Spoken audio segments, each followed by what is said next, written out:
Инсульт дегеніміз ми қан айналымының жедел бұзылысы, яғни бас мидағы тамырлардың бітеліп қалып, немесе жарылып кетуі салдарынан болатын. Сол бас мидағы аймаққа қан бармай қалып, нәтижесінде өз функциясын дұрыс атқармауы. Сол қан бармай қалған аймақтың бұзылысы көп болса, инсульт соғұрлым ауыр болады. Қан бармай некрозға ұшыраған аймақты инфаркт деп атаймыз. Егер мидың оң жақ бөлігінде инсульт болса, сол жақ аяқ-қол қызметі бұзылады. Ал сол жақ бөлігі зақымдалса, керісінше оң жақ аяқ-қол қызметі бұзылады. Егер мидың маңдай бөлігі зақымдалса, онда адамның сөйлеуі, қимылдауы, эмоциясы, есте сақтауы бұзылады. Мінез-құлқы өзгереді. Маңдайдың жоғарғы жағы зақымдалса, ауырсыну сезімі жоғалады. Дене қызуы бұзылады. Мидың артқы бөлігі, шүйде бөлігі зақымдалса, көру функциясы бұзылады. Мыйшық зақымдалса, қимыл қозғалысы, тепе-теңдігі бұзылады. Мидың самай бөлігі зақымдалса, иіс сезу, дәм сезу, есту функциясы бұзылады. Инсульттың екі түрі болады. Олар ишемиялық және геморрагиялық. Ишемиялық инсульт дегеніміз ми қан тамырларының өзегінің тромбпен, эмболмен, атеросклерозбен бітеліп қалуын айтамыз. Немесе қан тамырдың сыртынан өсінділер шығып, басылу салдарынан болады. Геморрагиялық инсульт дегеніміз ми қан тамырларының әлсіреуі салдарынан жарылуы. Геморрагиялық инсульттің екі түрі болады. Біріншісі ми ішілік қан кету, екіншісі субарахноидты қан кету. Ауа райының ыстық-суығы да осы геморрагиялық және ишемиялық инсульттің пайда болуына әсер етеді. Мысалы, жазда, күн ыстықта ишемиялық инсульт көп кездеседі. Себебі адам терлейді, көп суды, яғни натрийді жоғалтады. Сол себептен қан қоюланады. Нәтижесінде қанның ұсақ тамырларға баруы қиындайды. Ал қыс мезгілінде геморрагиялық инсульт көп кездеседі. Оның себебі салқын болған соң адам ағзасынан су көп шықпайды, терлемейді. Қанның айналу көлемі күшті болады.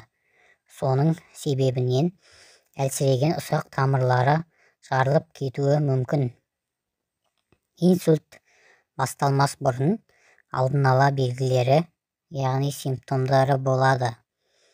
Геморрагиялық инсульттің алдын ала симптомдарына ол көз көруінің нашарлауы, бас айналуы, бастың кенеттен қатты ауруы, құсқысы келуі, артериялық қысымның жоғарылауы, аяқ-қолдың әлсізденуі жатады. Ал ишемиялық инсульттің алдын ала симптомдарына бас ауруы, аяқ-қолдың оң және сол бөлігінің жансыздануы, бас айналуы, тілдің күрмелуі, тепе-теңдікті жоғалту, көзге қос көріну, беттің бір бөлігінің түсіңкі болуы, бірдей болмауы, ауыздың қисаюы жатады. Инсульт болмас үшін, алдын алу үшін, жаз мезгілінде ыстықта үнемі су ішіп жүріңіз. Көшеге шығатын болсаңыз, су алып шығыңыз, сусызданып қалмаңыз. Ал қыс мезгілінде дәрігерлеріңіз ұсынған қан қысымына қарсы дәрілеріңізді үнемі ішіп жүріңіз. Сонымен қатар артериялық қысымды өлшейтін тонометр құралын сатып алыңыз денсаулығыңыз үшін. Құралды қолдануды үйреніп алып, өзіңізді үнемі қадағалап отырыңыз. Соған сәйкес дәріні ішіп отырыңыз. Егер өзіңізді жайсыз сезінсеңіз, және де жоғарыда айтып кеткендей инсульттің алдын ала симптомдарын байқасаңыз, өзіңізге тест жүргізіңіз. Оны ағылшынша фаст тест деп атайды. Қазақшасы бет, қол, тіл уақыт дегенді білдіреді. Біріншісі, науқасқа күлуін, тісін көрсетуін сұраймыз. Егер аузының ұшы бір жағы төмен болса, асимметриялы болмаса, инсульттің белгілері бар дегенді білдіреді. Екіншісі, науқасқа екі қолын тік 90 градусқа 5 секундтай көтеріп тұруын сұраймыз. Отырған күйінде, ал жатқан күйінде 45 градусқа көтеруін сұраймыз. Егер бір қолын көтере алмай, жансыздану байқалса, аяқ қолдың қозғалысы бұзылса, онда инсульттің белгілері бар деген сөз. Үшіншісі, науқасқа бір сөзді айтуын сұраймыз.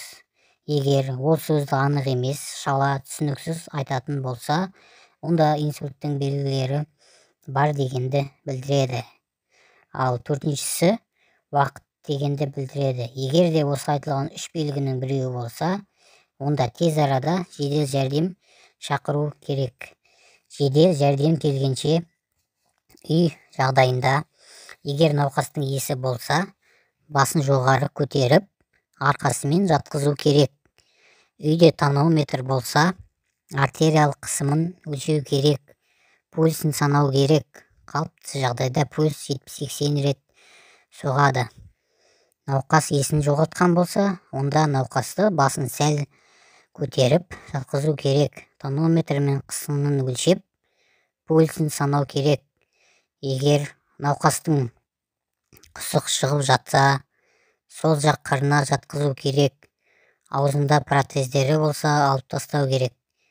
Егер құсық тамақ қалдықтары болса, қолыңызды бинт орап алып тастаңыз. Жедел жәрдем келген соң өзінің қызметін көрсететін болады.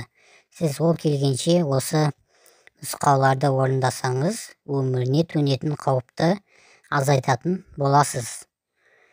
Каналға жазыламыз. Сіздің өміріңіз өз қолыңызда. Ауырмаңыз.